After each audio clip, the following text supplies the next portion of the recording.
Last time orange பழத்தோலில் வந்து candle set பண்ணேன். ஆனால் வந்து அது கொஞ்சம் சொதப்பிக்கிச்சு.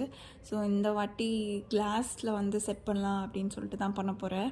இந்த கிளாஸ் பின்னாடி ஒரு குட்டி ஸ்டோரி இருக்குது. எப்போவுமே போகிற ஒரு டெக்ஸ்டைல் ஷாப்புக்கு வந்து ஃபெஸ்டிவல் டைம் போயிருந்தோம். அப்போ வந்து ரிட்டன் கிஃப்டாக வர எல்லா கஸ்டமருக்குமே வந்து ஒரு கிஃப்ட் கொடுத்தாங்க. வீட்டுக்கு வந்து ஓப்பன் பண்ணி பார்த்தா வந்து 2 கிளாஸ் டம்ளர் செட்டு. இம்ப்ரெசிவ். ஆனால் வந்து அவங்களோட பிராண்ட் லோகோ போட்டு கொடுத்துருந்தாங்க. அதனால் அதை யூஸ் பண்ணுறதுக்கு வந்து யோசிச்சுட்டு நாங்கள் என்ன பண்ணோம், அது மேலேயே ரெட் கலர் பெயிண்ட் அடித்து எங்களோட பிராண்ட் அந்த பர்பிள் பிரியை வந்து யூடியூப் சேனலோட நேம் வந்து எழுதிட்டு அதை கேண்டிலாக யூஸ் பண்ணலான்னு நினச்சேன். 2 கொடுத்தாங்க. ஆனால் என்னோடய கேண்டில் வந்து மெல்ட் பண்ணது ஒன்று தான் செட் ஆச்சு. அப்புறம் வந்து சில பீசஸ் வந்து மெல்ட் பண்ண மறந்துட்டேன். ஸோ அதை வந்து கேண்டில் டாப்பர் மாதிரி போட்டு அட்ஜஸ்ட் பண்ணிட்டேன். ஃபைனலாக பார்க்க இப்படி தான் இருந்துச்சு. எனக்கு ரொம்ப பிடிச்சிருந்துச்சு. உங்களுக்கும் பிடிச்சிருக்கான்னு சொல்லிட்டு கமெண்ட் செக்ஷனில் சொல்லுங்கள்.